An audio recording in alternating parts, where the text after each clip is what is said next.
My name is Latrice Lacey, and I'm the director of the Davenport Civil Rights Commission.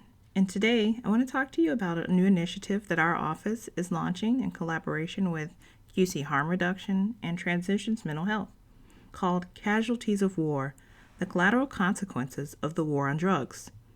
The war on drugs has fueled mass incarceration and created endless consequences for those caught in its crosshairs. Through this initiative, we will unveil resources, explain the benefits of a harm reduction approach, and create awareness of the multifaceted contributing factors to drug use and substance use disorders. June 2021 will mark the 50th anniversary of President Richard Nixon's declaration of a war on drugs.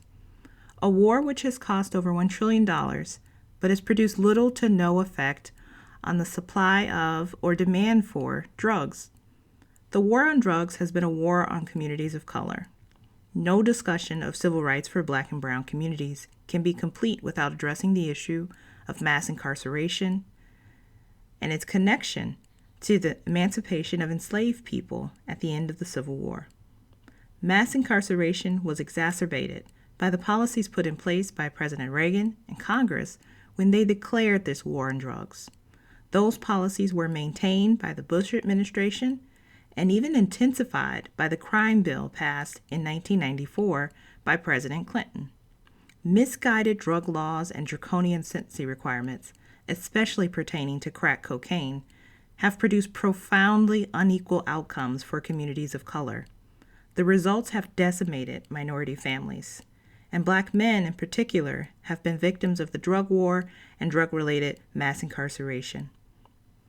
Although rates of drug use and selling are comparable across racial and ethnic lines, Black and Latino people are far more likely to be criminalized for drug law violations than white people. Although minorities use and sell drugs at a similar rate as white people, the proportion of those incarcerated in state prisons for drug offenses who are Black or Latino is 57%.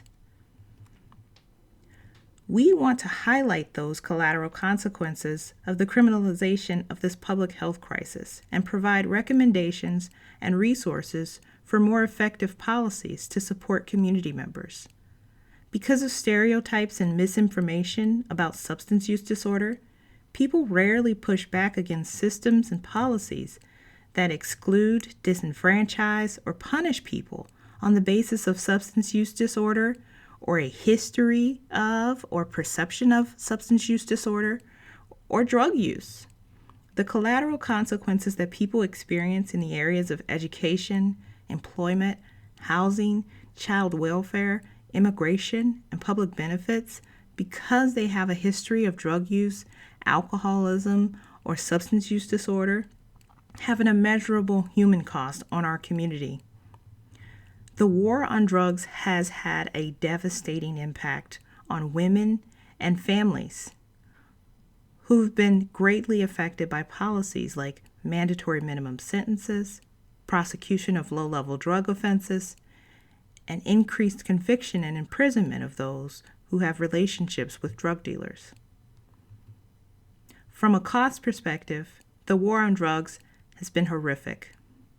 However, an unimaginably higher toll has been paid in the lives and families lost to prison and death. This human cost is the loss of community members due to stigma around drug use and alcoholism and the perception of substance use disorder as a moral failing.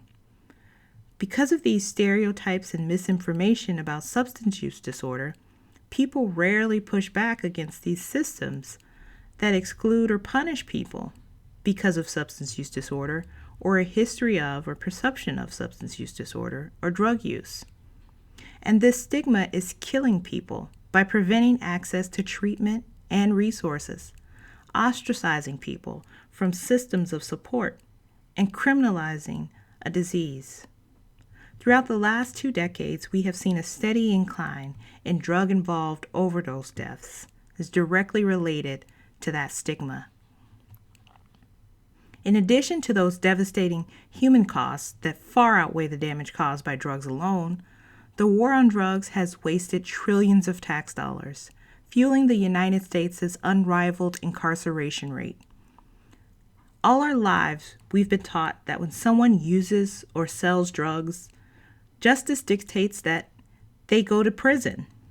We are taught that those who commit drug crimes are a threat to society, either because they want to turn others into addicts or steal from them for drug money.